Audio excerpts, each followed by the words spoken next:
Blake Lively is dragging Taylor Swift into drama while launching more booze brands?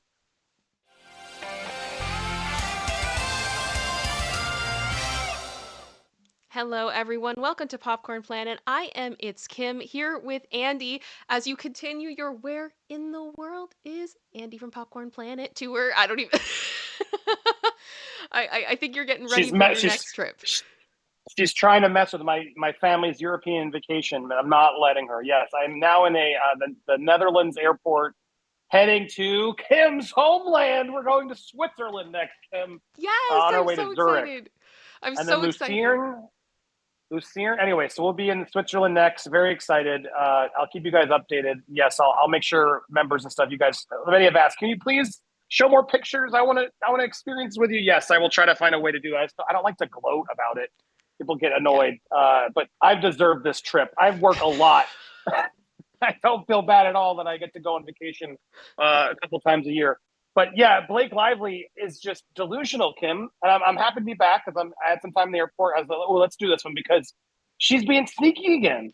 While she's out there doing her victory lap, trying to claim this victory, I couldn't believe what you showed me with this Taylor Swift connection. She's clearly trying to be like, well, Swifties, look at this. Let's get to it because it's pretty obvious what she's doing. So I'm essentially trying to sum up some of the things that have happened within the past 48 hours. To begin, Justin Baldoni's lawyer has Brian Friedman has continued to blast this false victory tour and has made it very clear on multiple outlets that the depositions are still going to happen. He is very much looking forward to deposing Blake Lively and kind of just wants to see, is she going to show up? This is going to be interesting. Now, of course, that then meant that Blake Lively's attorneys had to weigh in and go, we're not scared. Bring on the depots. And I'm like, okay. So we'll see what happens with that. But the lawyers are fighting in the media. We're back to that again. Yes, I gotta say, this is encouraging to see because I would bet, and I've seen a lot of experts on this bet as well. Molly McPherson, PR expert, Christopher Melcher, everybody's saying she's going to settle. Give it a little bit, give it a few weeks, give it a month. This is the perfect out. I saw Puck article, did a newsletter. I sent it to you, Kim. I don't know if you got it, but they summed it up too. Like, this is the perfect out for Blake because everyone is focusing on Justin's loss right now, but everyone is forgetting about Blake's big loss, which is she lost emotional distress. And so they both are losing in a way. Let's keep it real. Justin's not over though. She's still got plenty to do. But the reality check is this is a perfect opportunity if Blake was feeling nervous to sort of duck out and be like, well, the judge agreed with us. We're going to move forward. But she can't really until Justin does. Because even though Justin, everyone's saying he lost, notice he didn't fully lose. He still has stuff he can amend. There's still some stuff available. So the fat lady has not sung on this, Kim. There's still a lot more to come out of this case, and we will keep you posted. Absolutely. And then we move on to the Taylor Swift stuff. Something that has absolutely fascinated me about this situation, and I'm really starting to feel a lot of empathy for Taylor in this. Taylor Swift has been abundantly clear that she wants nothing to do with this drama. Regardless of the statements or who you're hearing from the inside or whatever sources, they're all saying Taylor doesn't want to be involved. So again, we get up today or yesterday and there is this article, it's a new exclusive from Us Weekly, saying where is their relationship? What's going on? Especially with the dismissal. And the basic takeaway is, although the dismissals was great news for Blake, she hasn't rekindled her relationship with Taylor yet.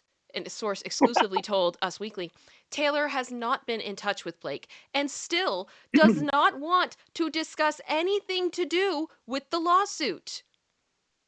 Yeah, she really wants to be excluded from this narrative, Blake. Stop trying to connect her. So like, it's ridiculous. Yeah, it's absolutely ridiculous. And then the next thing we know, Blake is apparently subpoenaing Scooter Braun.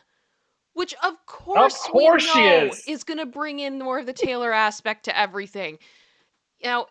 Scooter does have ties with Tag. I understand why this could potentially be a thing, but I just can't help but feel like you've got on the one hand Taylor being like, keep me out of this, and now Scooter's being brought into this, and it's just like, why? And I'm interested in your thoughts. Yeah, I mean, first of all, I'm so mad my kid stole my Raycon headphones because my Apple AirPods keep falling into my damn ear. I mean it. I hate these things. I got to get my Raycons back. Anyway, Scooter Braun, of course they're using that. They're throwing it around because she needs to have some wins. So she's doing a little subtle, let's put it out there that we're deposing Scooter because then the Swifties will still seem like, we got to put our allegiance towards Blake because she's going after Scooter.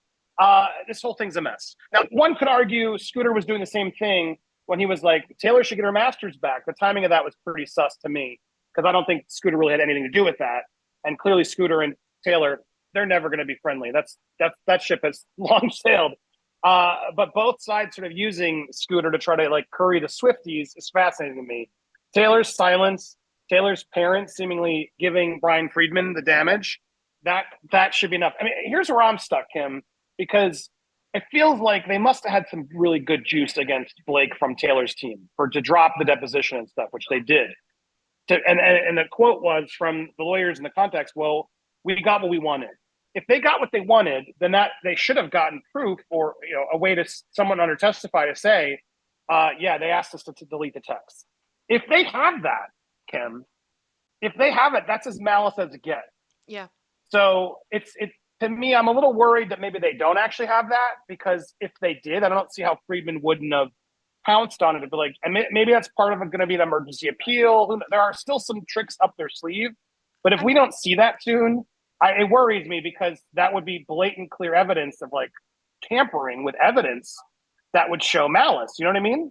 That being said, though, Andy, I think one of the things we have heard from Justin's team is that when they are planning to refile, that they're going to be adding additional evidence, and I wonder if that is going to be part of it. So obviously, we won't know until we can't. This is all speculation and opinion from us outsiders looking in, and I guess we will see as time goes on. But the other thing I wanted to share with you guys was something that Andy sent to me this morning. This is what I woke up to. So we knew a couple of days Even on my ago break, my feed gets filled with Blake Lively promoting herself. I can't get rid of her. So last week it was announced that Blake has announced 2 new Betty Booze flavors for her line. And people posted this clip of Blake promoting them 15 hours ago. So I'm going to share that with you guys. We've just launched our vodka iced teas. One is Meyer Lemonade, one is Passion Fruit, and they really are from recipes in my home, something that we make over and over again. And the way that we know it's right is that if I can make it and then we try the canned version and you do a blind taste test and you can't tell the difference, then that's when it's great. And it takes a lot of time and a lot of effort and a lot of rounds and a lot of people, many of whom are in this room, to make it that great. We don't use any artificial anything, it's all real fruit. And because we care about the people who are drinking it, we care about, we have, our packaging is sustainable and it's so pretty, you can reuse it as bases or put, I don't know, I remember saying to them, they can put Q-tips or paper clips in them. They're like, nobody's gonna do that. And then week 1 when we launched, all these people were posting flower bases and I was like, see, you can't underestimate us millennials. And Gen Z is even more crafty. But we've just launched our... Yeah.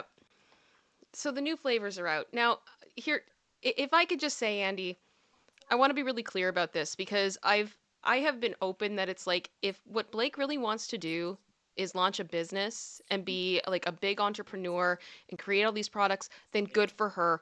Go and do that. Have your own thing, make your own stuff. I'm happy for you. What's bothering me about this right now is that last year, when this alleged smear campaign was going on, one of the biggest complaints from the general public was that she was promoting her brand, her alcohol brand, alongside a film about DV. And there was a lot of backlash for that. And quite bluntly, I believe that backlash was organic because it makes sense. DV and alcohol, not a good combination. People get very offended by that, and understandably so. And now we're here with this lawsuit going on. She's posting this, these Instagram stories about all of these organizations she's partnering with, saying she's fighting for women and girls, and then this is also happening at the same time. I understand why this may not be taken very well by some people in the public. I feel like it is really lacking in authenticity as well as just accountability, and it just doesn't sit right with me. Andy, I'm interested. What do you think?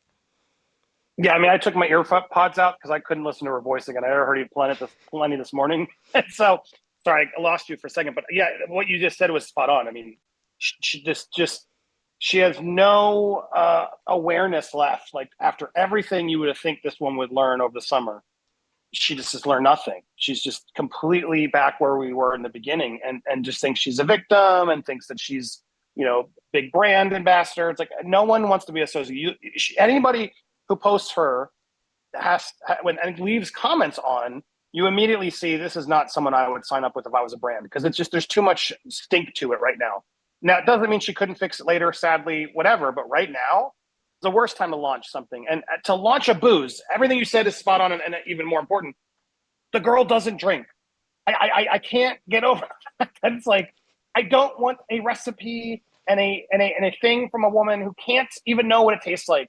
It's like going to a baker and being like, "Hey, I made this chocolate chip cookie. Ah, it's the best." And but I've never eaten chocolate chip cookies, so I don't know if it's good. Who the hell would want to eat that dude's chocolate chip cookie? You don't want to eat something or drink something by someone who doesn't know what it is. And for this woman who like doesn't drink alcohol for a reason, what is it? Because it's bad for you? Because of alcoholism? I don't know. She clearly knows it's not a great thing, so she has chosen to cut it from her life. But to make a buck, she's added it to her drink, which she doesn't need to do. She could have done a non-alcoholic Betty Booze if it was so important to her, and then she would have actually stood for something, right? There would have been some genuine reason for it. And I The will fact say that she does have Betty Buzz, but again, this is specifically about Betty Booze vodka. It is right, but I'm absolutely not. I'm saying yeah.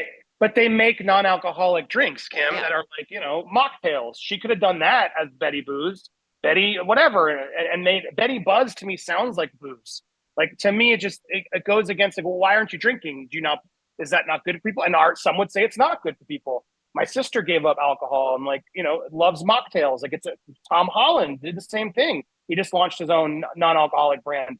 That's in right now. And it's like somebody who actually has a story there and wants to stand by, like, I don't want to drink. It's not good for you. All these reasons, right? That'd be one thing. So I find it extra despicable that not only is she launching this booze, but she does it when she knows alcohol is bad. I don't drink alcohol. But for all you boozos, let me make some money off of you. It's exactly Blake Lively. She has no like real integrity. There's no genuine bone in her body to me. And it comes to the same thing of like, not only that, right? Not only that obvious thing, but girl, again, you're not taking the notes. This is not the time. You're standing up for women, for DV, and we're yet again advertising booze again. She really is delusional. It's like, and it's scary, Kim, because as I've seen it and people talk about it, like now I'm like, I am more. People keep sending me deep dives of this judge and all the Hollywood connections. I have a buddy. I haven't read it all. I'm going to go do my own deep dive, guys. So I've sort of written that off. I believe with Melcher, like the judge had a sound reasoning. But then even as Melcher admitted and others have said, like he shouldn't have made that call until we got through discovery. Like there was enough there to allow Justin to get through discovery. So it is strange that he did it so quickly before all these things, right, Kim? So I don't know what's going on. I'm terrified. They are very powerful people. I'm learning that through our documentary. The documentary is not stopping. The trailer is coming next week. Stay tuned. Get excited. Tuesday. Get excited, guys. We're dropping the trailer. I'm going to do it. I'm just doing it, Kim. We're doing it anyway. I'm going to have to, F it, we'll do it live, because I think that the trailer at least alludes to this issue of the abuse of Hollywood that I really think we need to get more into beyond even this story. So there's a lot to unpack. Kim, I'm so grateful you're still there while I'm out and I get to dip in and chime in from time to time, because this story is far from over. Yeah, absolutely. Well, thank you so much for joining me, Andy. I'm going to wind down this video now.